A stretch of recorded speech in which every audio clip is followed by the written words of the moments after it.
O piloto, todo lugar que ele vai visitar, ele se imagina sobrevoando.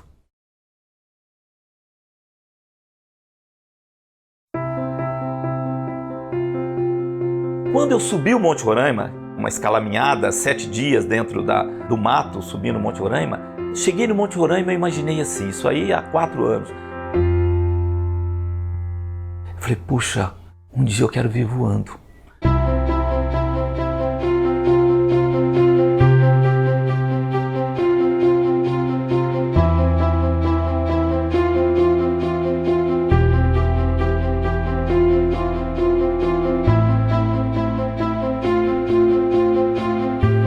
Olha, eu estou vivenciando uma das coisas mais lindas que eu já vi até hoje.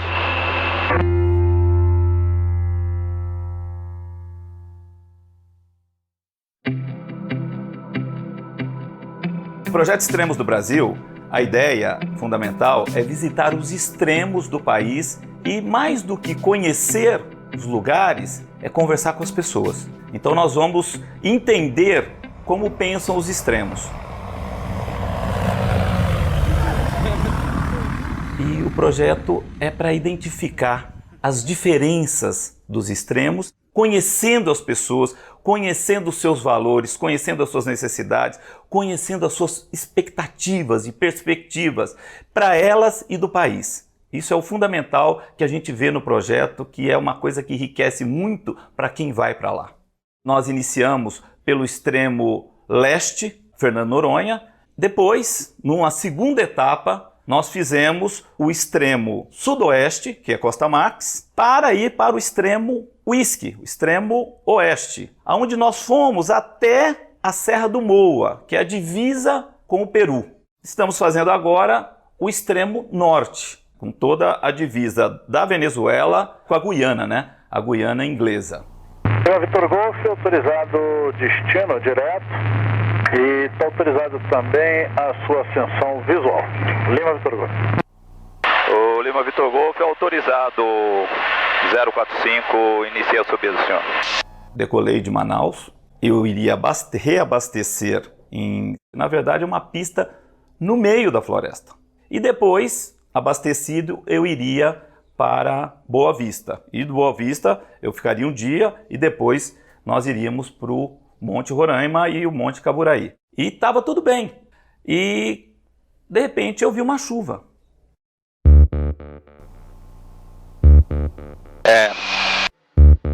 Exatamente na minha proa, uma chuva. E o pouso aqui, como vocês podem ver o rio, ele tem muitos bancos de areia também, né? A possibilidade de ficar encalhado aí é grande. Como eu já disse, enfrentar jamais, né? Então vamos ver o que nos espera ali para frente, mas exatamente no local que eu iria pousar, está tendo essa chuva. E aí aquela intuição minha e aquilo que Deus fala comigo, né? Eu peço para ele, eu falei assim, será que eu atravesso? No que eu falei, será que eu atravesso? Eu vi 3 raios. Eu falei assim, não é para atravessar. Não, eu acho melhor voltar. Vou voltar para lá. Não vai dar para encarar isso não. E eu tinha passado por uma pista, já uns 20 minutos, passei alto e vi uma pista de terra. Então eu falei, vou voltar para aquela pista. Por quê? Porque eu poderia pousar na água, mas com uma chuva na água, também a chuva é muito grande, ela me deixa à deriva. Então eu falei, eu quero voltar no último povoado, na última comunidade ribeirinha que eu vi, né? E eu voltei 20 minutos, uma pista grande de terra, estranho até, porque a única que eu tinha visto de fato, que eu pudesse fazer eu pousar. Eu já tinha voado mais de 2 horas e meia, 3 horas. Quando eu vim para pouso, eu percebi que a pista estava com muito mato, uma pista cheia de mato, né? Estranhei e arremeti. Subir e voltar mais lento, né? Falei, vou vir com mais tranquilidade e pousar no lugar mais seguro. E aí eu voltei e fiz a aproximação e vim para pouso. Aí eu falei, não vai ter outro jeito, porque a chuva estava chegando. Eu falei, vou ter que pousar aqui mesmo. E aí fui escolhendo o lugar, desviando dos matos, de pequenos arbustos, né? Pousei. Graças a Deus Pousamos. Agora a vila fica a uns 300 metros. Eu vou lá fazer amizade, esperar a chuva passar. Quando eu pousei, desliguei no meio da floresta, próximo ao rio, o rio estava a uns 500 metros, eu desliguei, fechei o avião, aí eu vi uma pessoa se aproximando. Um rapaz assim, rude, forte, sabe? E eu vi que ele estava com uma arma na mão. Eu vi ele carregando aquela arma, e não tem quem não se assuste, você no meio da floresta, certo? Só mato de todos os lados. Eu fiquei com medo, mas quando ele chegou mais próximo, eu não podia pousar, eu não podia decolar. Vou fazer amizade, vou conversar. Aí eu fui conversar, era uma pessoa, na verdade, maravilhosa, o Elias, que eu conheci, ele estava morando lá, mas era um maranhense, e ele chegou, ele estava, na verdade, não estava com a arma, ele estava com um pedaço de pau, né, que eles andam lá. E quando você anda, sempre tem um bicho ou outro, alguma coisa você tem que levar na mão. E ele disse para mim, olha, você pousou essa pista, ninguém pousa. Isso aqui ninguém pousa, nunca ninguém pousou aqui. Na verdade, tem uma outra pista de grama aqui do lado. Decola, porque se chover, você não decola daqui mais. Se chovesse ali, ia formar uma lama enorme, dificilmente eu sairia, me deslocaria. Eu decolei rapidamente eu decolei, virei à direita e já logo vi uma pista de grama, porque eu não podia ver porque era tudo verde. Aí pousei nessa pista de grama da comunidade, chamado Santa Maria do Boiaçu. Eu nunca vou me esquecer de Santa Maria do Boiaçu, porque eu fui recebido tão bem pelas pessoas, porque chega um avião, é difícil, ainda mais um avião com essa característica, né? Então as pessoas foram lá e foram muito, muito atenciosas comigo, onde eu pude esperar a chuva, passar a noite e decolar no dia seguinte.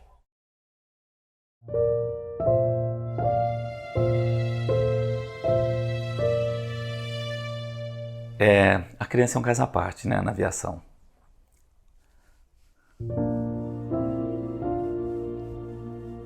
Peraí. Aê, vamos voar? Como é que é seu nome? Cauã. Cauã, vamos voar com o Cauã agora, hein? Vamos lá.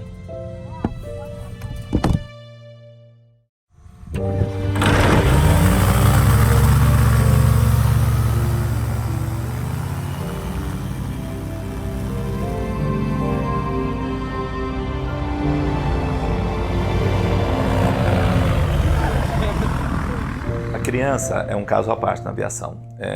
Todo lugar que eu vou, em toda a comunidade que eu pousei, as crianças chegavam. Teve uma criança que eu não colocasse dentro do cockpit, ou que eu voasse. Porque eu me lembro, Salles, quando eu era criança, em Barretos, eu era pequeno, 6 anos de idade, numa periferia de Barretos, né, muito pobre, uma família muito humilde.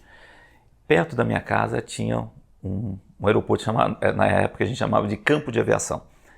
E eu ficava alucinado. E as crianças, o melhor momento de você dar o prazer para a criança, ela conhecer uma aeronave de perto. Se ela puder voar, eu voei com várias. Como é que é seu nome? E aqui, como é que chama aqui a cidade? Uiramutã. Uiramutã. Então você vai vir agora aqui, vem pra cá, peraí que depois eu tenho que fazer uma foto para te mandar. Deixa eu fazer uma foto, calma aí. Mas todas que eu não pude voar, eu coloquei dentro e fiz uma foto. Os seus pais colocavam nos status de WhatsApp, por exemplo, né? O que sobra da experiência de viver os extremos são as pessoas. E as pessoas dessa população toda, que tem o maior carinho e a maior admiração, e veem você, assim, com uma grande expectativa, são as crianças. A exemplo do que aconteceu em Barretos, que eu voei muito em Barretos com ultraleve, e quando eu ia para o aeroporto, ninguém entendia porque formava uma fila de crianças, às vezes de 40, e voava com todos. E hoje, eu sei, pessoas que entram em contato comigo, até através do vídeo, falam, olha, eu sou piloto, você voou comigo a primeira vez. Primeira vez que eu voei foi com você. Então eu acho super legal isso de realizar um sonho de uma criança, assim como queria que realizasse o meu. Eu fui voar primeira vez com 19 anos. Mas todas as crianças que eu puder realizar o sonho delas voarem, eu vou fazer. Gostou, Cauã? Gostei. Aê, gostei! Gostei! Gostei! Bom, foi um prazer muito grande te conhecer, viu? O prazer foi imenso eu de conhecer, rapaz. Foi um homem caiu do céu aqui. Esse brinquedo da mão de menino é massa, né? Eu já tenho uma certa distância, não vou me alongar muito. Eu decolo rápido. Mas pista, combustível nunca é demais, né? Um dos motivos que as pessoas perguntam, por que você fez a sua missão Extremos sozinho, né? Uma das coisas também é a logística de combustível, você tem que levar o combustível. E aí você tem que usar o espaço e o peso, no caso do copiloto, para o combustível. São galões registrados pelo Inmetro, enfim. Mas eu tinha que ter uma logística sempre de levar comigo, eu levava um galão de 70, 90 litros de combustível. É normal, por exemplo, uma coisa interessante, quem decola de Manaus para Boa Vista acompanhando a BR-174, no meio, próximo, inclusive, quando cruza a linha do Equador, você tem a BR, do lado da BR você tem uma pista, próximo à BR, na cabeceira, as pessoas pousam e entram no posto de gasolina. Abastecem com o avião no posto de gasolina, e aí cruzam a BR e decolam da pista. Por força das circunstâncias. Eu uso o Avegás, né? Mas numa eventualidade no motorrotáxi, você tendo uma gasolina confiável, pelo que eu percebi, né? É muito possível também. É uma dificuldade muito grande, porque você olha, abre o Rotaer, você está vendo a pista, né? Em algumas, e de repente você vai fazer o plano de voo, que eu sempre procurei fazer com plano de voo, a pista não está habilitada para o plano de voo. Então, boa parte das pistas do norte, você não tem condição de fazer um plano de voo para aquela pista, né? O que já dificulta. Existe uma realidade do Rotaer, existe a realidade da aviação lá no norte do Brasil. Uma coisa totalmente distinta, né? São situações totalmente diferenciadas. Por exemplo, queria fazer um plano para reabastecer de Manaus, né, no caminho para Boa Vista, e tinha uma pista enorme, que eu soube inclusive que um vice-presidente americano pousou para pescar lá. Quando eu fui fazer o plano de voo, não foi aceito meu plano de voo, porque a pista não estava habilitada. A gente agora vai iniciar o procedimento de pouso, ok? Ok. Estou visual e vou na sua linha aqui preparado. O que vai acontecer? A gente vai esperar o piloteiro vir com o barco para quando a gente se aproximar e ele segurar a ponta da asa do avião. Vai estacionar o avião lá, ok? Ok. Eu vejo como é que você faz e vou na sequência.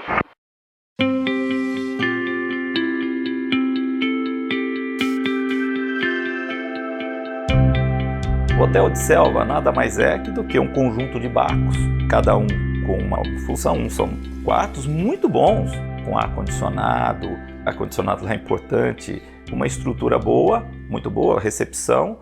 Então, dependendo de aonde tenha mais peixe, esse barco se desloca. Tanto é que fora da temporada, ele vai para Boa Vista ou vem para Manaus, ele vai para onde tem a maior quantidade de peixe. E lá naquela região, no Rio Branco, segundo a revista Forbes, né, foi a região com o rio mais piscoso nos seus afluentes do mundo.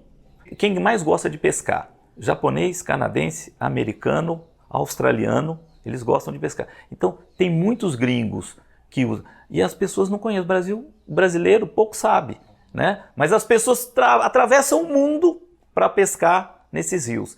Com uma estrutura de pistas, essa que eu ia pousar, por exemplo, uma pista no meio da floresta, enorme, 1.800 metros, asfaltada, para atender os turistas que vão. E o Brasil não conhece, não sabe. E outra coisa interessante, é pesca esportiva. Os barqueiros, né, que vão junto com os pescadores, eles já levam a trena, aí você pesca o peixe, tira a foto e devolve o peixe para o rio. Tem um piloto que eu fiz amizade, uma pessoa espetacular, que me deu uma assistência. Aliás, todos os pilotos lá foram muito espetaculares comigo. Esse amigo meu falou, olha, eu sou o único que voo com 4 dentro do Petrel. E aí eu fui percebendo o porquê do 4, que eu não entendi, né?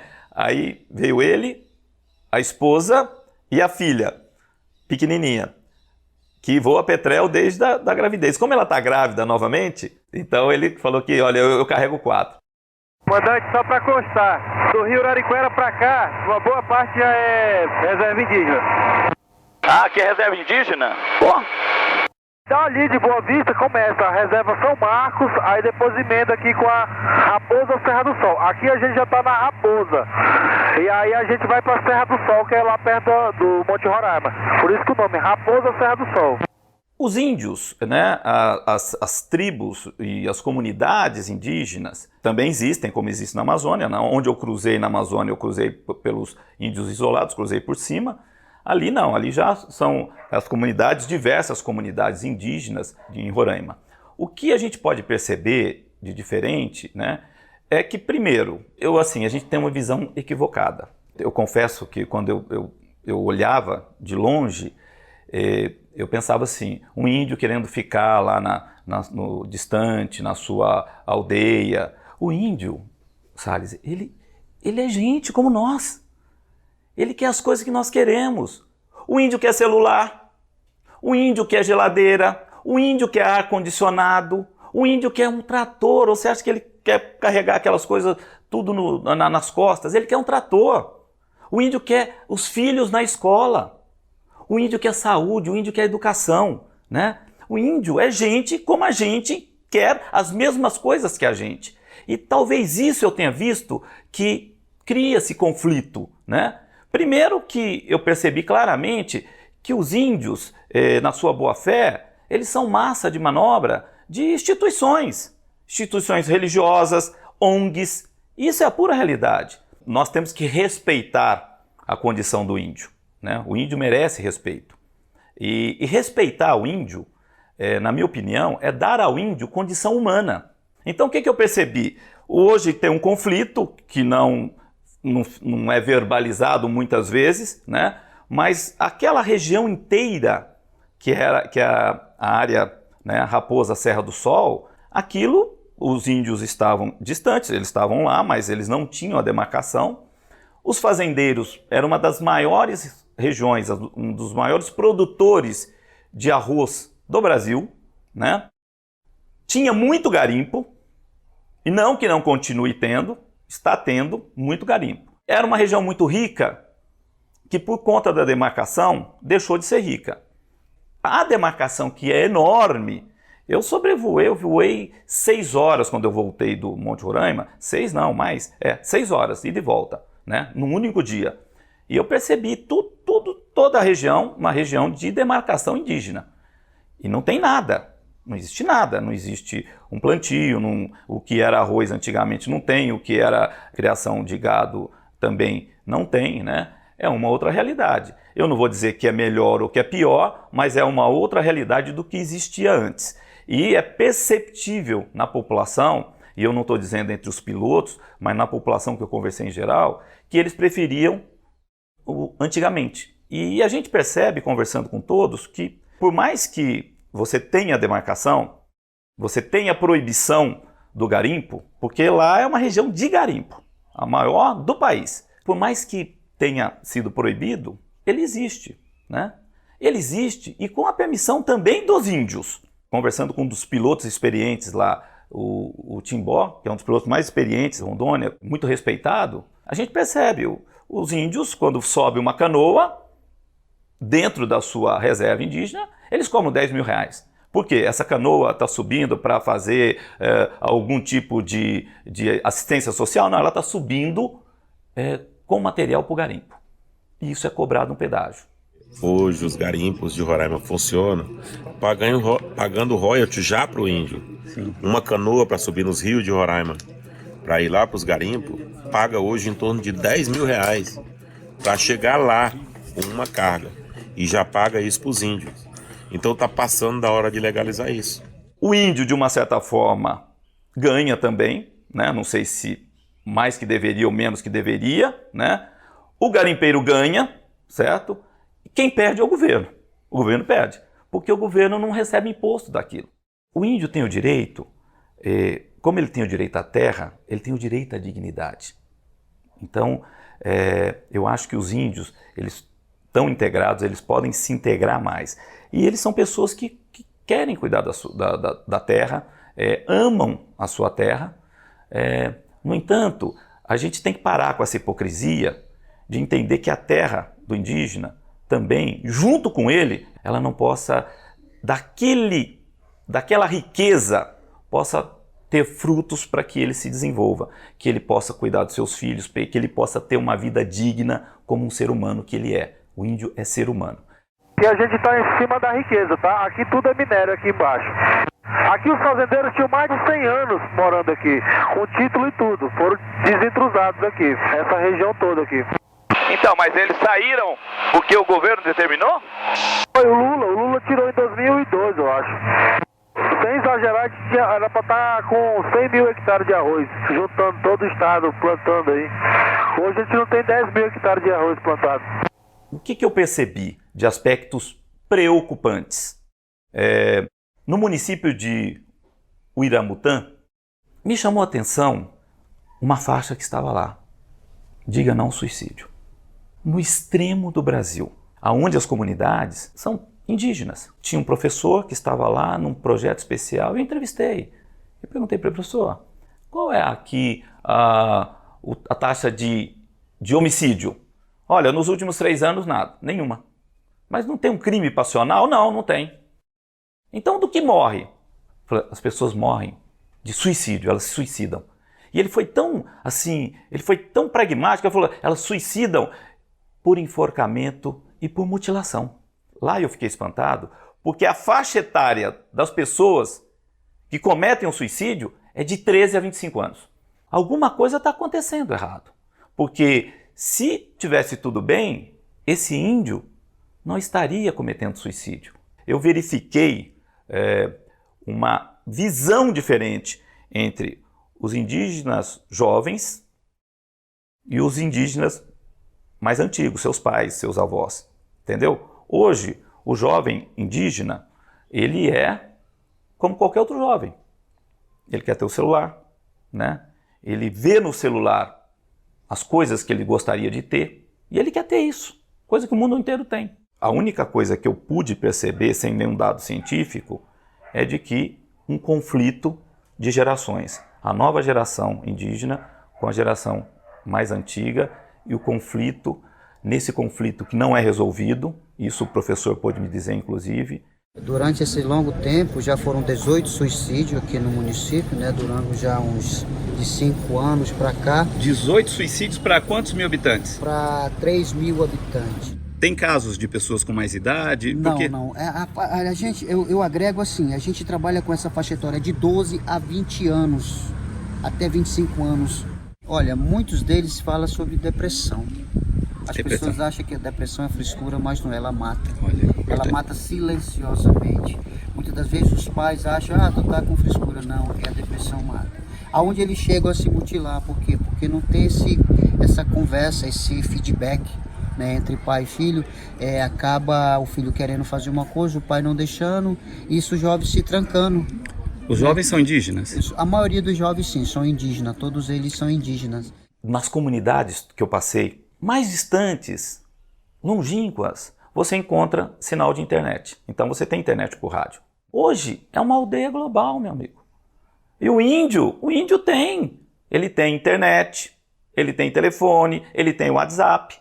Na verdade, eu percebi que no mesmo ambiente que os jovens de São Paulo frequentam na internet, as comunidades ribeirinhas e os índios também frequentam. São os mesmos sites. Nós temos que ter condição de administrar essa situação da nova geração com a velha geração, né, antiga, mesmo principalmente entre os indígenas, ou realmente nós vamos perder vidas e as pessoas estão cada vez mais tristes por conta de tudo que elas poderiam ter, não têm, e um conflito enorme que ela tem com os pais e com os avós.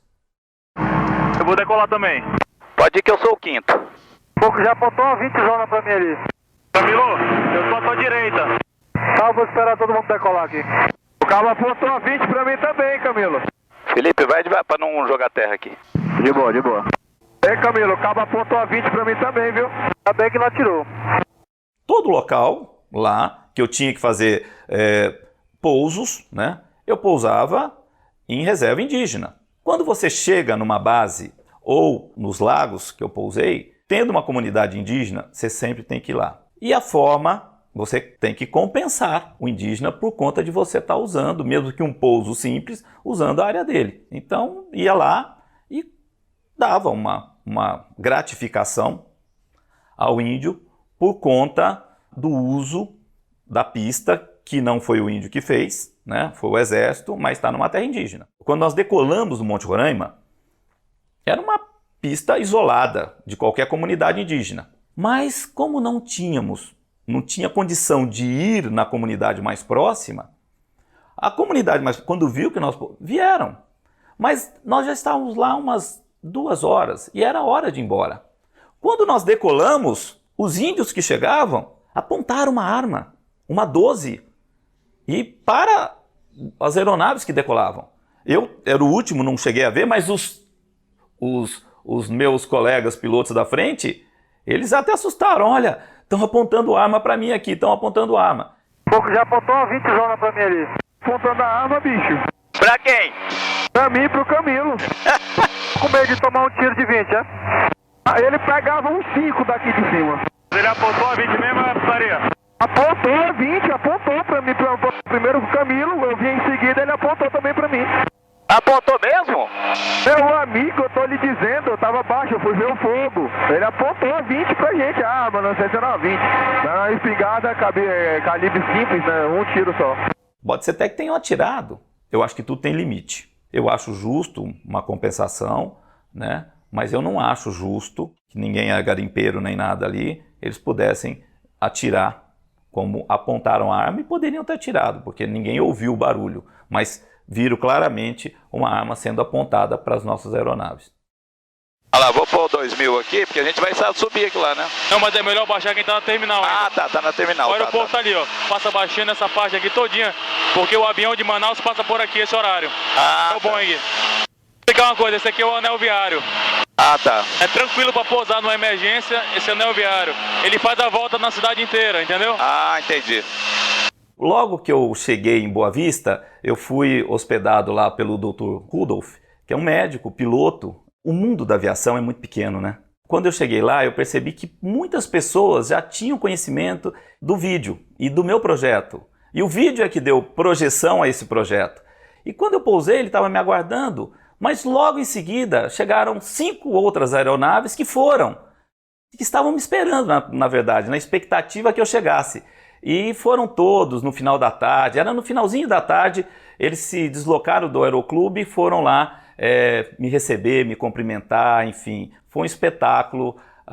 Aliás, um caso à parte é a hospitalidade. Eu sempre falo do povo, né? Mas parece que quanto mais você sobe, mais o povo é hospitaleiro, mais o povo é gentil, mais o povo é caloroso e mais ele é prestativo, né? Esse país é maravilhoso com a população que ele tem e com o filtro do piloto. O piloto é aquele processo de um ajudar o outro, né? Então, eu senti isso. Eu não conhecia uma pessoa quando eu fui para lá. Eu só mandava mensagens por WhatsApp e quando eu cheguei lá eu tinha diversos amigos que me acompanharam no decorrer dessa expedição. O extremo norte do país é o Monte Caburaí. O Monte Caburaí, em que pese ter algumas belezas, mas não se compara ao Monte Roraima, que é, na verdade, 35, 40 milhas do Monte Caburaí. Eu tive um atraso, eu peguei a chuva, tive que alternar nessa pista no meio da floresta, e as pessoas, embora eu não conhecesse, só por mensagem, estavam me esperando para que nós pudéssemos fazer no domingo uma expedição ao Monte Roraima. E eu pensei, vou ter que fazer sozinho, né? Porque vai ser na segunda-feira. Os meus amigos, eles desmarcaram, eram médicos, profissionais. Falaram, não, nós vamos segunda-feira e nós vamos com você. E aí nós fomos em 5 aeronaves. 5 aeronaves. Aqui as pessoas... 2 Petrel e 3 aeronaves. E o nosso comandante. 2 Petrel e 3 aeronaves aqui. Olha aí. 140 milhas, 1 hora e 40 de voo mais ou menos, até a gente atingir o monte, né? Vamos ver se a gente pega um horário legal pra gente fazer ele todinho lá, a rodear o monte sem muito vento. Porque a ideia do Monte Roraima é chegar bem cedo, para pegá-lo aberto. E o Monte Roraima, é difícil pegar o Monte Roraima aberto. Nós estamos proa do Monte Roraima, já voado 40 minutos, falta 1 hora, eu estou aqui em formação em ala, né?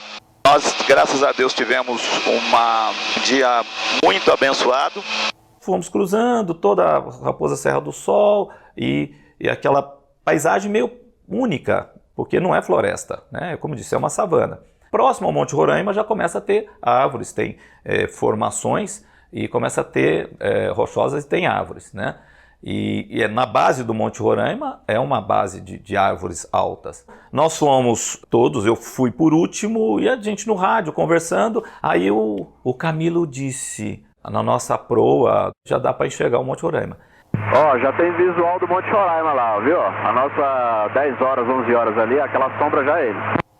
E tem uma questão para o piloto, Salles, que é o seguinte, o piloto, de verdade, todo lugar que ele vai visitar a pé, né, que ele está lá no solo, todo lugar que ele vai em solo visitar, ele se imagina sobrevoando, entendeu? É sempre assim, todo piloto é assim, é uma característica de piloto.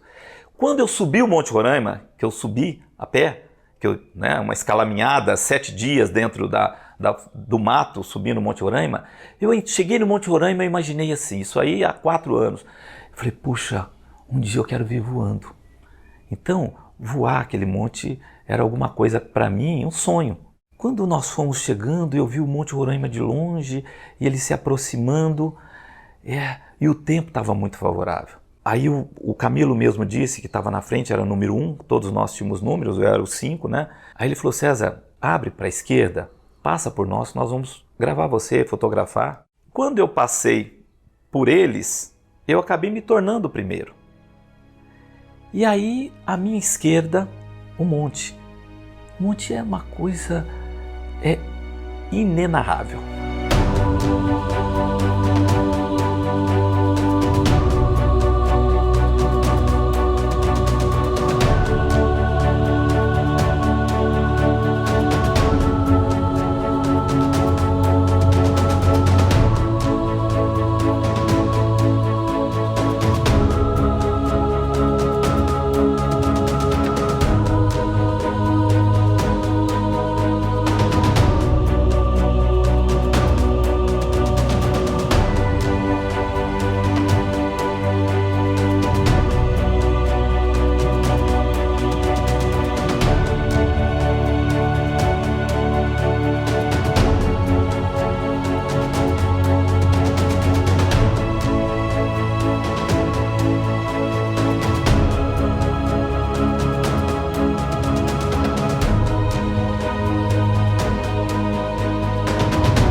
Ele é majestoso, ele é tão imponente.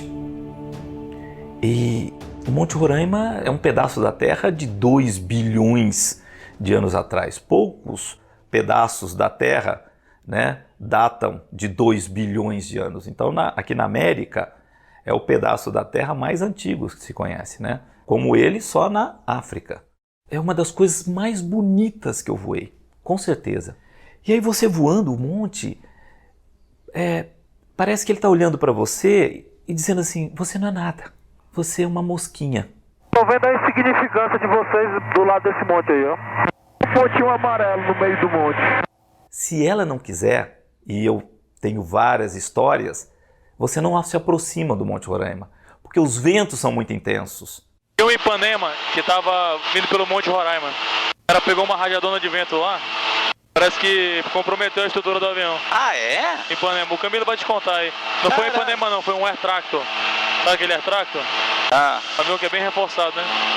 Então a condição ali é muito difícil, ela é muito delicada para voar.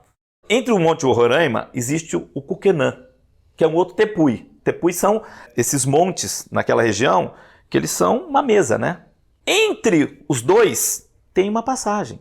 Só que nessa passagem é muito crítico voar ali. Mas nós fizemos por rádio uma Tínhamos, olha, vamos ver como é que tá e depois a gente vê se cruza ou não, né? Mas é muito perigoso cruzar aqui. E aí, como eu era o primeiro, eu virei à esquerda para o monte para cruzá-lo. E nós estávamos todos numa altitude muito próxima, um na sequência do outro. O Monte Roraima, você precisa estar para cruzar 11 mil pés, né? E quando eu fui cruzar o Monte Roraima, que eu percebi a turbulência, eu era o primeiro, eu era o número 1.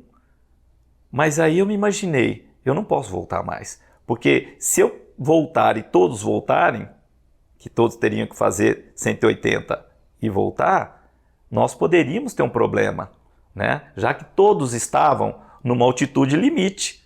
Eu comecei a pegar uma turbulência considerável para cruzar até o lado de lá. E aí logo que eu entrei, eu chamei no rádio e falei, voltem, voltem, voltem, que aqui está turbulento, né? Aí todos fizeram um retorno e eu tive... Aí a montanha me deixou passar. A montanha me deixou. Olha, eu tô número 1 aqui, tô bem acima. Quase 11 mil. Tô sem visual do 01. Eu também tô sem visual do 01. O 01, tô aqui já quase na vertical da saída do monte. E aí eu me tornei o número 1. E a montanha estava turbulenta, mas ela me deixou passar. Cuidado aí, se não subir... Tá, então nós vamos voltar pelo mesmo lugar e depois pegar a esquerda, a proa do Caburaí, é isso? Isso aí. Eu tô aqui mantendo a ponta do monte, aguardando vocês. Mas eu tive essa grata satisfação de talvez ser um dos poucos pilotos que tenham feito o 360, tenham cruzado o Monte Roraima por completo. E foi um momento muito delicado, porque as correntes, né, e a turbulência foi muito forte. E imagine, eu subi um pouco mais a 12 mil pés, né, e aquela tensão, meu coração começou, e não tem como, eu tenho medo, eu sou um piloto que tem muito medo, né, e aquela turbulência batendo, o coração disparando, e 12 mil pés, você não tem tanto oxigênio assim, né. Então eu me imaginei sozinho ali, falei, não, vai dar tudo certo. E ela me deixou passar, a montanha me deixou. E Deus me permitiu que eu estivesse do lado de lá.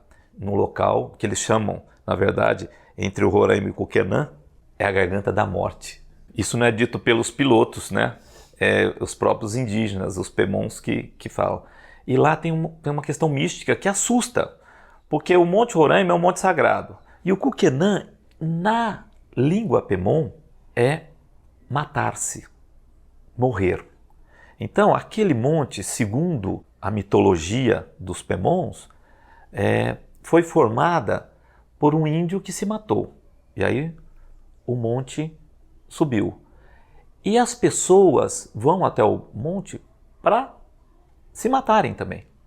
E lá eles pararam de escalar o Cuquenã, porque alguns, e isso tem histórico na internet, alguns turistas desapareciam. Então, aquilo tudo é cercado de uma mística que parte é mística e parte é verdadeiro, né? Os aviões que caíram lá, o helicóptero da Globo que caiu lá, né? Muitos aviões caíram ali próximo. E o Cuquenã do lado, com toda essa mística da tribo Pemon. Então, quando você vai, você tem que ter um respeito absoluto por tudo isso.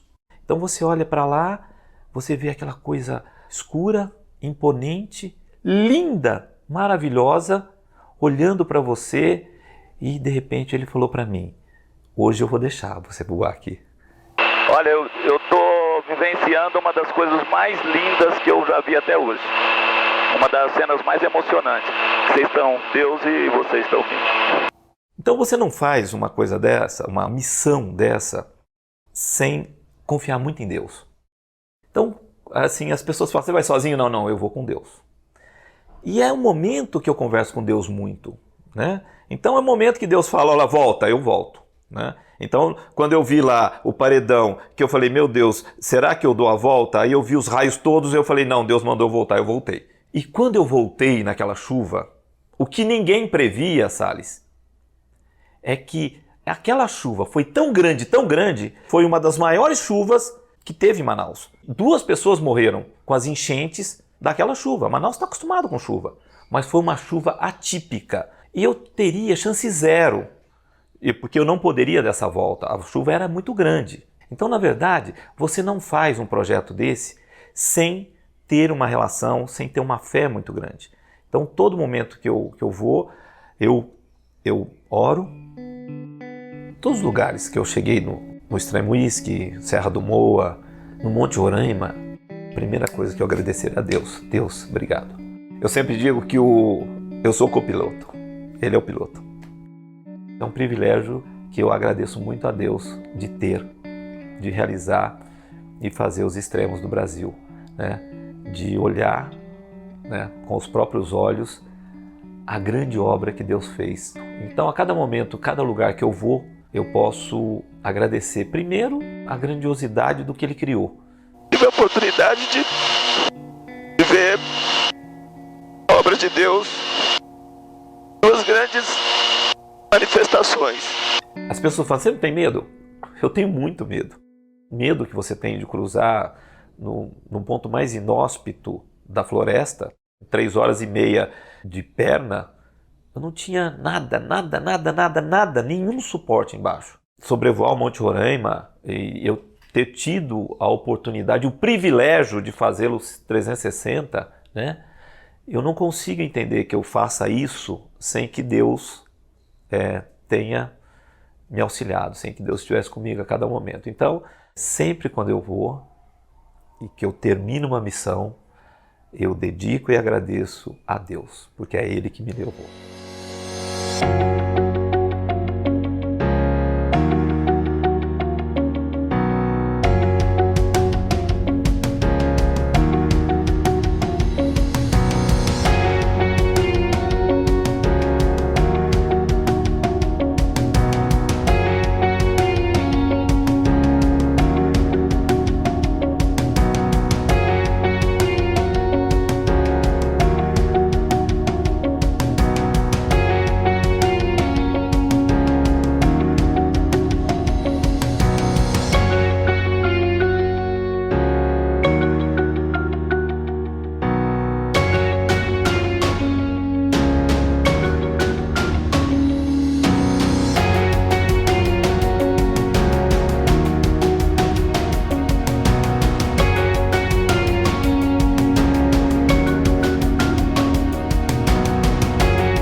Ninguém, Salles, vai fazer uma viagem dessa sem combinar com Deus.